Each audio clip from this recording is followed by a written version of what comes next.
Assalamualaikum warahmatullahi wabarakatuh.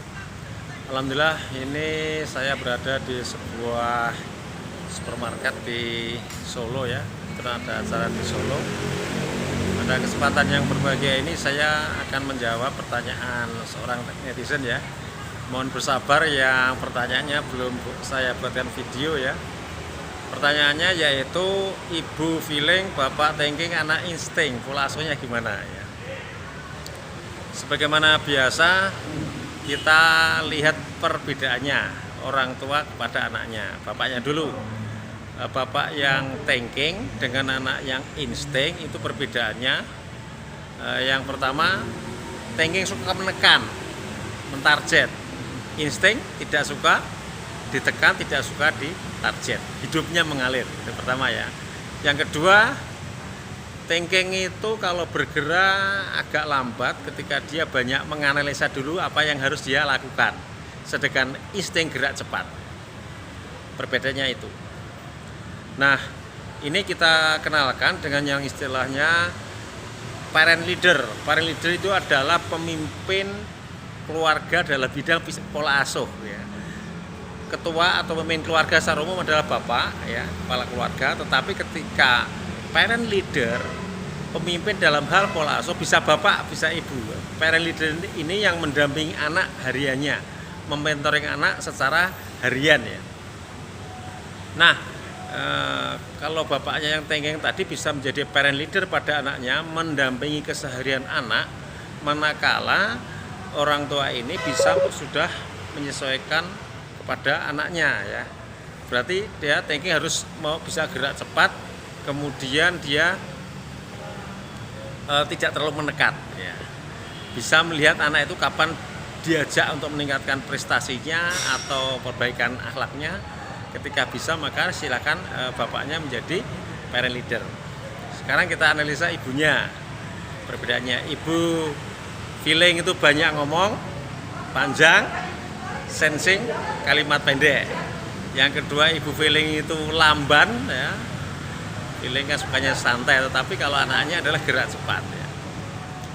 Maka kalau ibunya bisa mengalahkan egonya dalam arti dia bisa menyesuaikan ke anaknya untuk bicara pendek, kemudian dia bergerak cepat ketika anaknya meminta sesuatu, silakan ibunya ya. Tetapi manakala kedua-duanya memang sama-sama positifnya mentalnya, saya saran ibunya ya, tapi saran tadi ibunya harus sering pakai kalimat pendek, berarti tidak boleh ngomel-ngomel, tidak boleh cerita yang terlalu panjang, tapi to the point dan spontan aja. Kemudian bergerak cepat ketika anak itu membutuhkan sesuatu. Nah, cara untuk membentuk karakter dan menumbuhkan semangat belajar anak itu ada 3 ya. Silakan dicatat teman-teman. Yang pertama, didampingi. Ya, ayo nak belajar di samping bunda ya.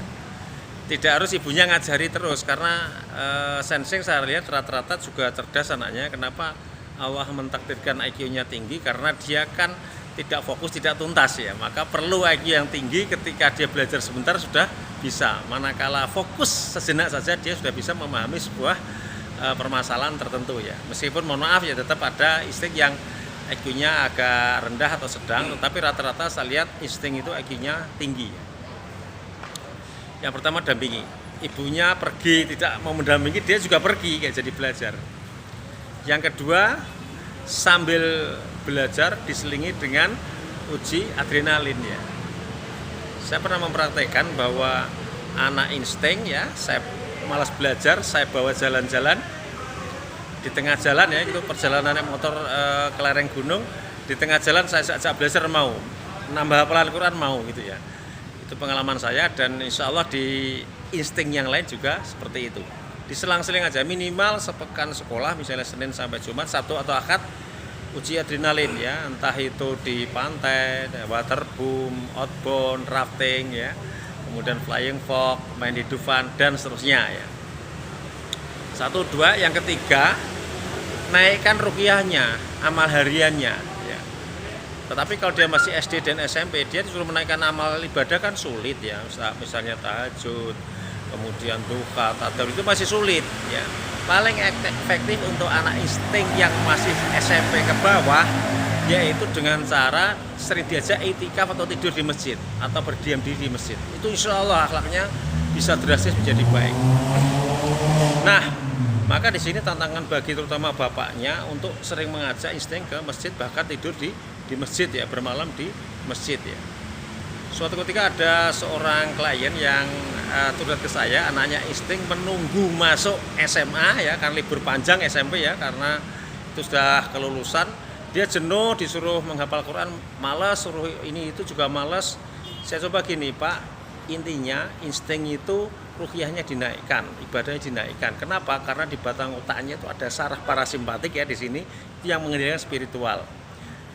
Kalimat pendek ya, didampingi, kemudian diajak spiritual yang tinggi, adalah arti berdiam di masjid. Prakteknya gimana Pak Sofyan? Misalnya menjelang duhur bilang gini, kalimat pendek, ayo mas, kita ke masjid karena sudah adzan duhur, kamu bawa Quran, setelah duhur kamu setoran hafalan kepada bapak. Itu kan yang pertama pendek, spontan, yang kedua mendampingi, menghafal Quran, yang ketiga menaikkan spiritual dengan tinggal di masjid. Habis duhur, sholat ba'diyah duhur, kemudian disuruh setor atau menghafal Quran halaman yang baru, anak itu enjoy, nyaman, semangat, yang sebelumnya kalau di rumah dia malas sekali. Demikian rekan-rekan jawaban untuk seorang netizen yang ibunya feeling, bapaknya thinking, dan anaknya insting. Saya doakan bermanfaat dan terus tunggu video-video saya, karena insya Allah mudah-mudahan nanti bisa tembus 1000 video. Demikian dari saya Sofyan Abdillah. Assalamualaikum warahmatullahi wabarakatuh.